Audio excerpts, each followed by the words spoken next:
of October market stats. Y'all ready for this? Yeah. So it's been a while since I've actually been on one of these. So I look forward to kind of going through the statistics, and we'll see where the market's going right now. And for this video, we're actually going to compare to last month and to January because so much has changed. So please stay tuned and be informed as to what's going on in the market. Yeah.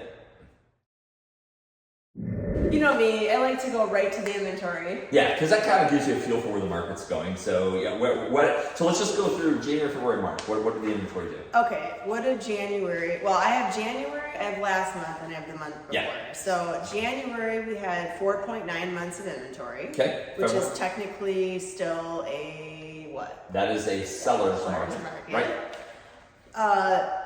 September was 4.6, and as you sit right now, end of October, 4.5 months. Remember, when we're doing these stats videos, we are looking at Sarasota County single-family homes. It tends to give you a much better idea of the market. Well, let me just say this too. Something else that we're leaving out here, obviously, is the hurricane. Right. We just had 2 hurricanes. And we'll talk about this, I think, quite a bit right now. You are probably going to see inventories go way up. And you're going to probably see a lot of distressed homes coming onto the market that are not going to move quickly. They're going to take a lot longer. So I think that you may start seeing some of these inventory numbers come up. We don't know when, how quickly. We have already seen a couple of distressed homes hit the market.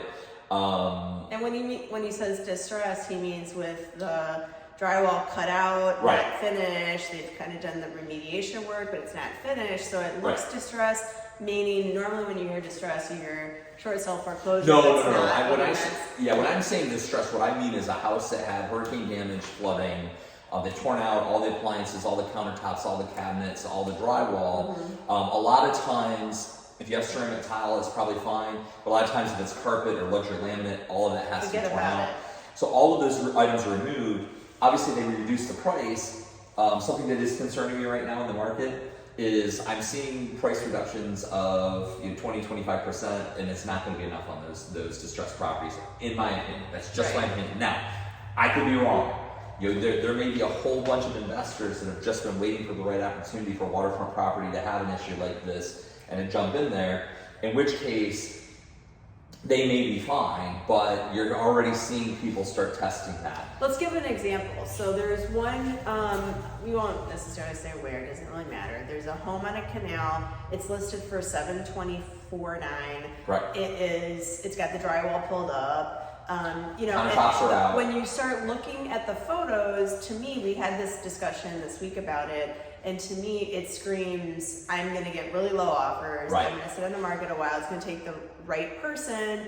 It screams, we've had damage. Obviously, you're going to disclose it anyway, whether you leave it like that as is or you repair it. So either way, you have to disclose it. But it's much tougher. You're going to get low offers, or it's going to take the right person, which means longer days on the market, which ultimately generally means a lower price, unless you really, really price it well. And to us, in our opinion, the $724,900 is still high, especially on the street that it is, when they're all a disaster. All of the homes have been damaged, extensive damage. Yes. And so you're going to have a really difficult time selling.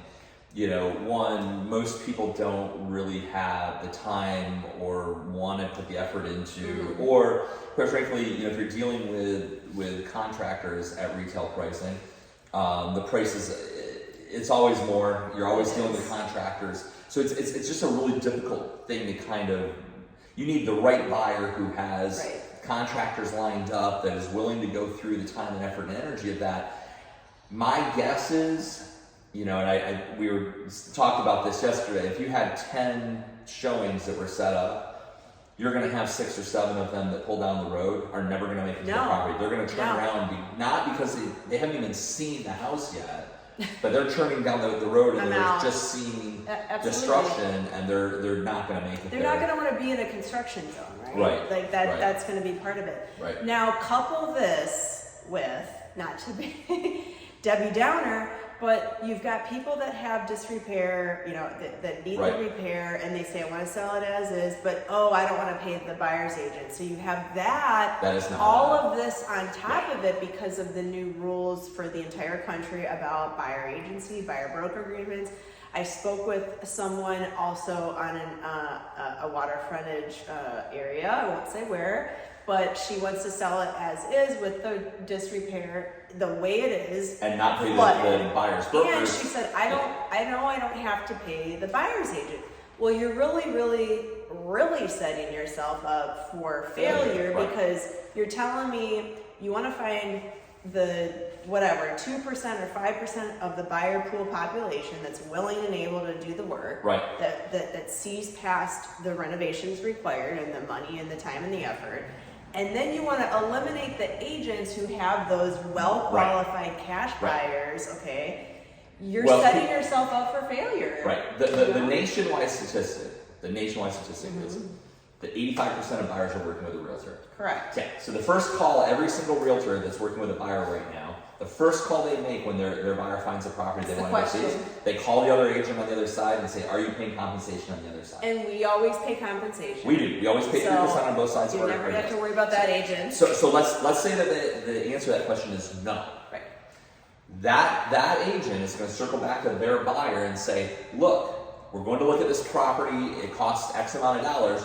Just so you know, you signed a buyer broker agreement with me, which everybody has to have. You have to have a buyer broker agreement. So if you purchase this house, you, Mr. Buyer, are going to have to pay my 3% commission. You know, though, but we talk about this as, you know, realtors behind the scenes. Sure. I'm always going to negotiate it for you. If you love this property, I'm going to show it, and I'm going to put it in the deal. But if I'm the buyer, right, and you know, if I'm just putting myself in the buyer's shoes, if I'm the buyer, and you come to me and I've got 2 properties, or even 3 properties, or more properties. There's going to be a lot like this, too. And there's going to be a whole bunch of properties like this.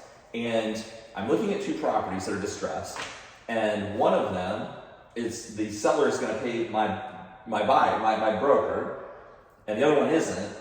Let's just go really extreme. Say it's a $400,000. It's not a really high price. It's a $400,000 home. Both of them are $400,000 homes. Same street. Everything's equal. That buyer is absolutely going to tell his agent, don't worry, just take the other one off the list. It's common sense. We won't even go look at it. We'll go after the one. I'm already 3% ahead in the deal before I even walk in the door. And we're getting ready to probably have some really tough conversations. Right. We're very, very well equipped and prepared for that. And like I always say, I'm not going to tell you what you want to hear. I will tell you what you need to hear, and it might sting for a minute, but it's going to get the job done, because we will get the job done for you. It might not be exactly what the price was 6 months ago, you guys. We have to be realistic. Sellers need to become realistic with their pricing, because your neighbor might sell for a lot less, which is going to drag the prices down. Now, we could be wrong, and we could see a surge in demand because there are people coming down that want to have opportunities here, but... My gut feeling right now is we just had 2 hurricanes in a row. We have insurance issues before the hurricanes. So you can pretty well expect those insurance issues are going to be worse. And you're going to have lots and lots and lots of distressed properties hitting the market. Now, I've had some people who are out east of town who have said, oh, well, that should be great for our market. All the people from the water are going to move east of town. And they could be right. They could be right. Yeah. But the problem with that thinking is, one of the things that props up the market value in any market. Waterfront property. Well, or even if you go to Chicago, Illinois, the most expensive property props up the value of the least expensive property. Correct. So if their property value, our most expensive property in Sarasota, Florida, and Bradenton, and all the way down the coast is always waterfront property.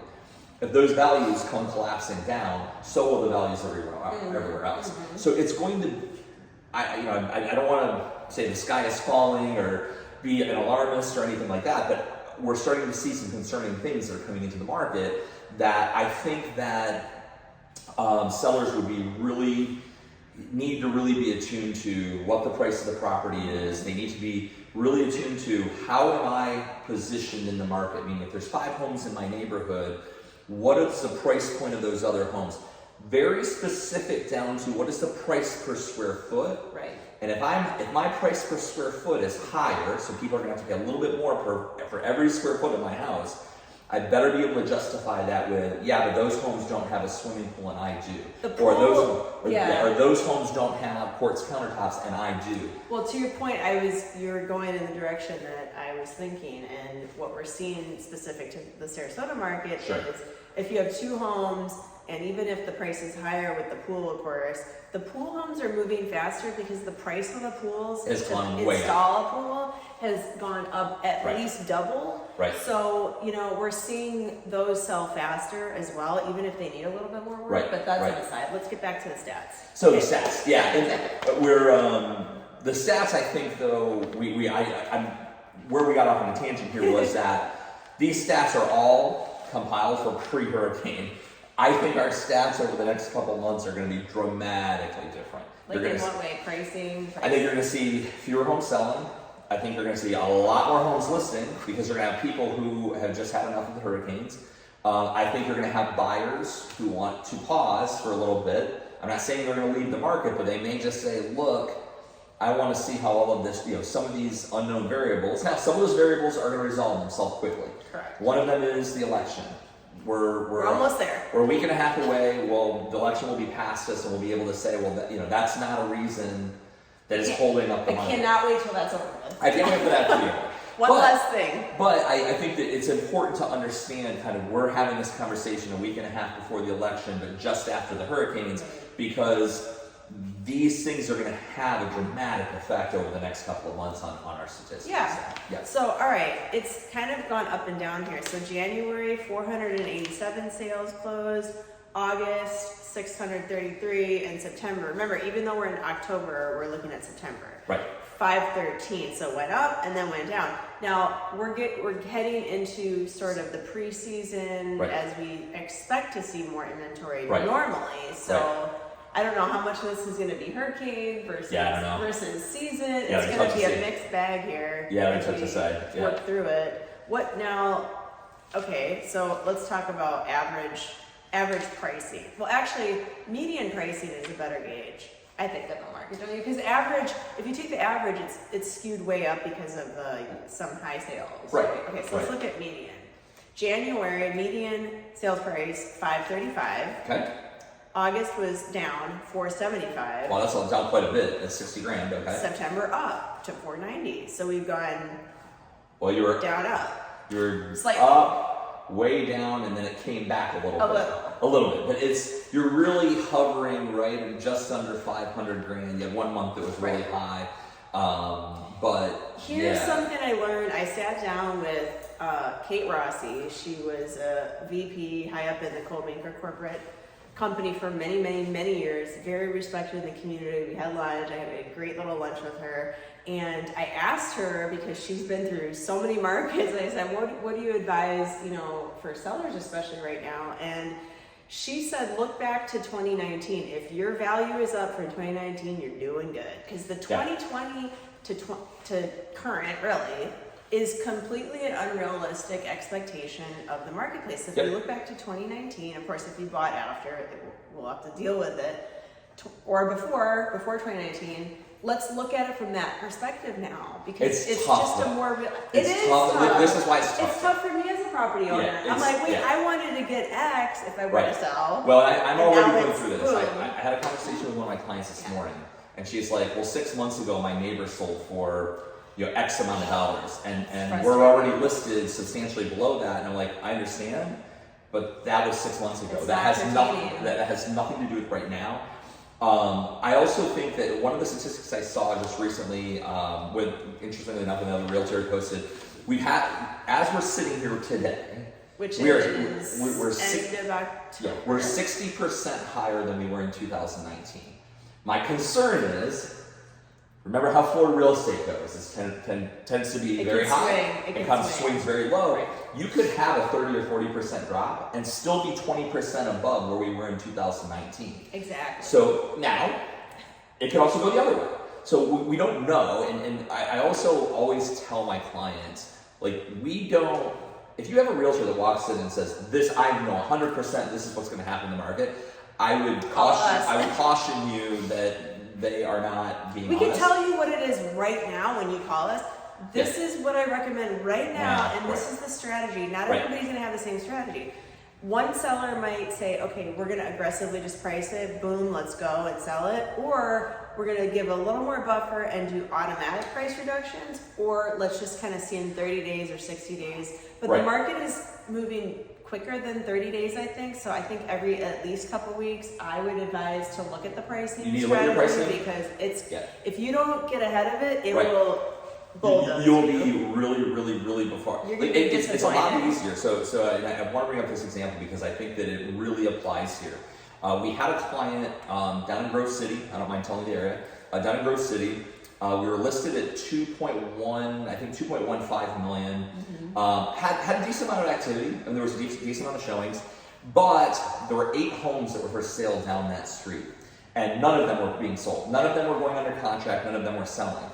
We had a buyer that lived in the area, knew all the homes, had gone and seen all of the houses down that street, was interested in our listing, but was just sort of circling, didn't want to pull the trigger kind of a thing. What we did is we went back to our clients and said, look guys, we strongly feel, we don't know, but we strongly feel like when this buyer buys, and they're very interested in buying in just this neighborhood, when this buyer buys, it's probably gonna be the last That's buyer. it. We don't know. And it was. You guys, Oh, it hold was. on, let me finish the Okay, story. I You're cut it. getting ahead of yourself. I know. So we advised them we should take a really dramatic price drop right now Yeah. and pull the Band-Aid off. We know it's Yeah. painful, but It we is need painful. we need to drop this down to 1.95 million, which is that's a big drop. That's a huge drop. And they were very cautious and really didn't want to do it, very cautious, but then trusted us.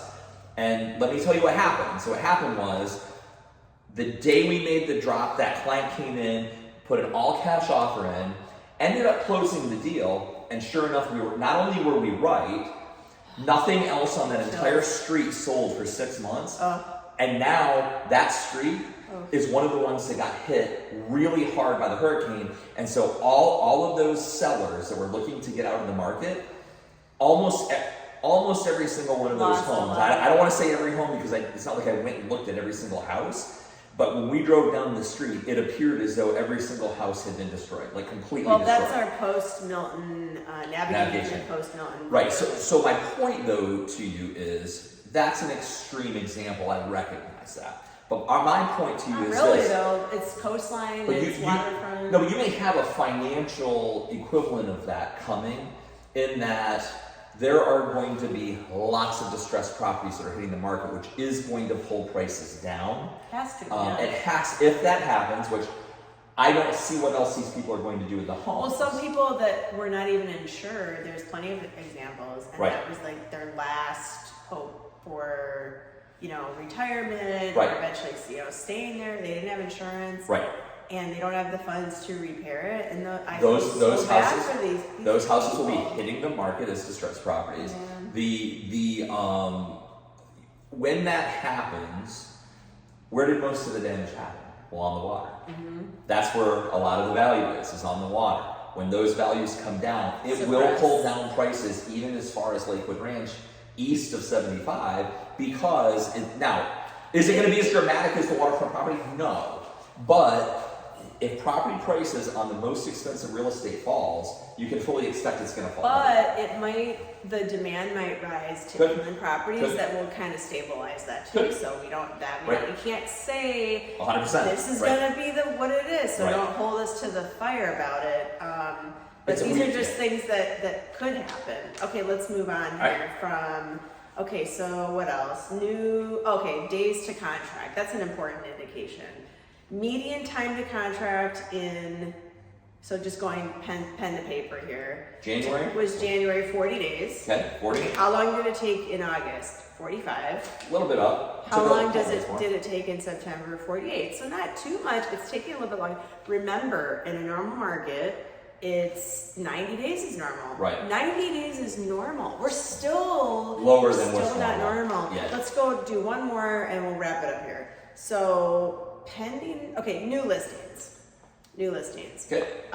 In January, 1,196 new listings. Okay.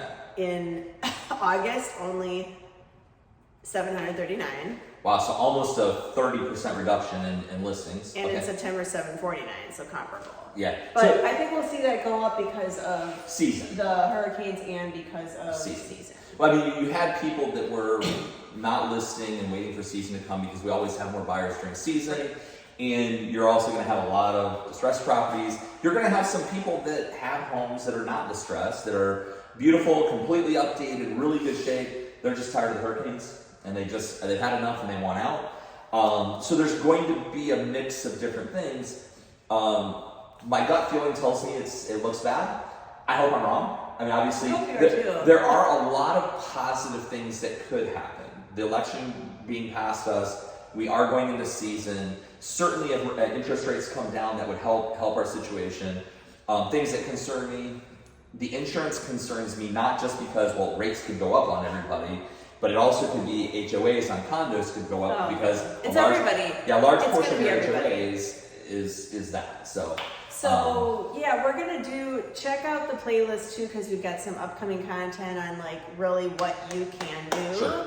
Renovate, fit the 50-50 rule, talking to your insurance adjusters, talking to your attorneys, a lot of rich content in the next video coming up here, because we do want to be helpful for you and give you actual tips and like what are the things that we can do as agents if we do represent you that will truly get you the highest and best. It's always our goal to get you the highest and best price. In terms as a seller and buyers, we all fight for you. We want the lowest price. Right. So no matter what end you're at, we want you to call on us, and we hope that you found this end of October market update helpful. We do want you to call us. We want you to call us. We want you to, anything we can do to advise you, we want to hear from you. So yeah, feel free to call me anytime on my cell, 941-586-2460. And I am 24 hours a day, so you can call early in the morning, late at night. I have no problem with early morning or late night calls. We start texting at 4 in the morning until late. And I can be reached at